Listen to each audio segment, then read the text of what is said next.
Санкт-Петербургда жүргүнчүлөрү бар автобус сууга кулады. Санкт-Петербургдагы Мойка дарыясына жүргүнчүлөрдү ташып бара жаткан автобус кулап кетти. Жалпыга маалымдоо каражаттарындагы маалыматтар боюнча, автобус эки автоунаага урунуп, дарыянын жээгиндеги тосмодон өтүп сууга кулаган. Полиция автобуста 20 чакты адам болгонун билдирди. Учурда жүргүнчүлөрдү куткаруу иштери улантылып жатат.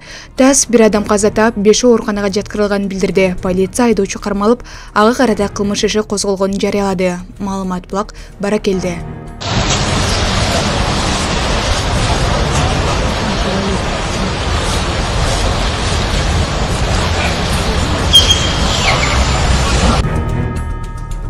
Россияда эмгектенген мигранттардын саны 2 эсеге азайды. Алардын аталган өлкөдөн кетүүсүнө Рубльдин басым түшүшү, саясий кырдаал жана теракттык окуя себеп болду деп билдирди жарандарды чет өлкөдө ишке орноштуруу борборунун баш кадиси Эсенбек Эргешев.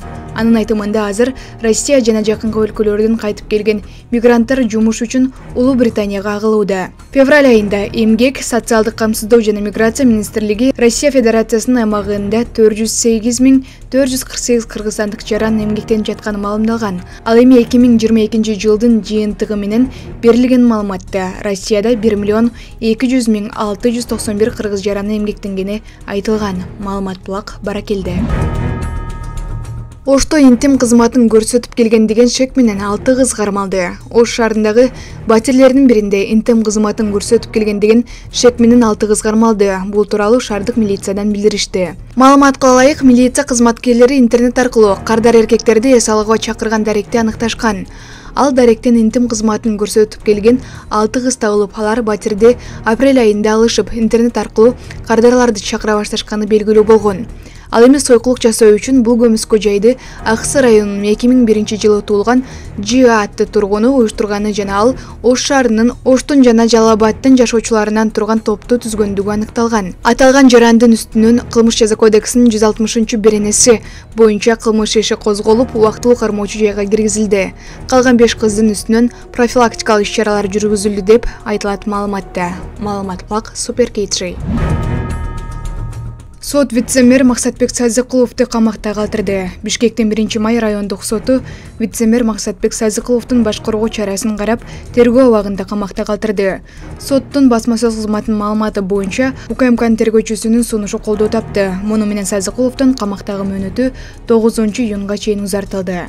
Бишкек шаарынын вице-мэри Максатбек Сазыкулов мыйзамсыз курулган коммерциялык объектилерди калкалаганы үчүн кармалганын УКМК билдирген. Расмий маалымат боюнча кызмат абалынан кыянаттык менен пайдалануу фактысы аныкталган. Маалымат булак Баракелде. Токмокто мал урдагандар видеого түшүп калышкан, шектүүлөр кармалды.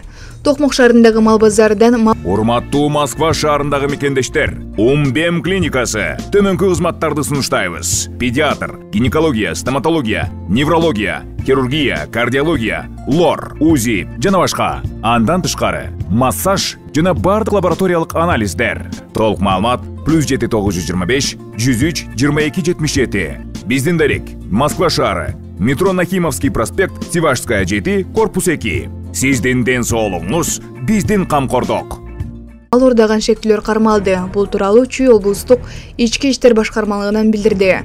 Маалыматка ылайык, 8 майда милицияга ЗЖ аттуу жаран арыз менен кайрылган. Ал 5 май күнү саат 19:30 чамасында Мүрөк мал базарынан 2 баш букаларын урдатканын айткан. Аталган факты боюнча Кылмыш жаза кодексинин 2051-беренесинин негизинде кылмыш иши козголгон.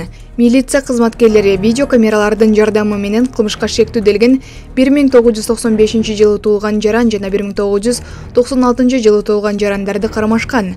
Алар мал базардан 3 баш бука урдаганы аныкталган. Мындан улам 3 буканы урдоо фактысында каттоого алынып, кылмыш иши козголгон.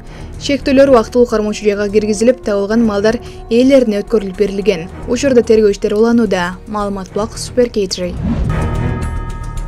Токтогул суу сактагычында канча суу топтолгону белгилүү болду. Бүгүн 10 майга карата Токтогул суу сактагычында суунун көлөмү 7 миллиард 923 миллион метр кубту түздү. Мындай маалымат электр станциялары Ачык акционердик компаниясынын расмий сайтына жарыяланды.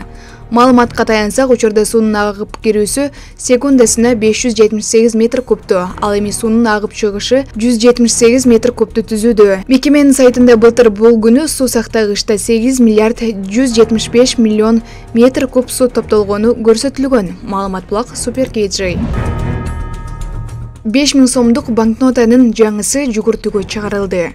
Улуттук банк бүгүндөн баштап 5000 сомдук жаңы банкнотаны жүгүртүүгө чыгарды. Бул тууралуу башкы банктын маалымат кызматы кабарлап, сүрөтүн жарыялады. Ага ылайык бул улуттук валютанын 5-сериясындагы үлгүсү. Банкнотанын алдыңкы бетинде Кыргыздын Закар Инсан актер жана сүрөтчү Сүймөн Кулчокмуровдун сүрөтү, арткы бетинде Ала Тоо кинотеатрынын имараты сакталган. Купюранын түсү жана өлчөмү өзгөргөн эмес. Улуттук валютанын бардык банкноталары өлкө аймагында расмий төлөм каражаттары статусуна ээ жана чыгарылган жылына карабастан төлөм каражаты катары милдеттүү түрдө кабыл алынууга тийиш. Маалымат булак Супер KG. Бишкекте ири өлчөмдөгү алдамчылыкка шектелген жаран кармалды. Бул тууралуу шаардык милиция билдирди. Маалыматка ылайык 12 апрелде милицияга кала тургуну арыз менен кайрылган. Арыз ээсинин айтымында жоопкерчилиги чектелген коомдордун биринин уюштуруучусу 2023 жылдын 1-декабрынан 2024 жылдын 1-мартына чейин Кытайдан уну алып келип берем деген убада менен анын ишенимине кирип $332.500 алып, бирок убадасына турбай из жашырып кеткен. Аталган факты боюнча кылмыш жаза кодексинин 209-беренесине ылайык кылмыш иши козголгон. Чектүү катары 1998 жылы туулган ОС аттуу жаран кармалып, убактылуу кармоочу жайга киргизилген. Анын ушул сыяктуу башка кылмыштарга жасоого тиешеси бар экендиги аныкталды деп айтылат маалыматта. Маалымат булак Супер KG.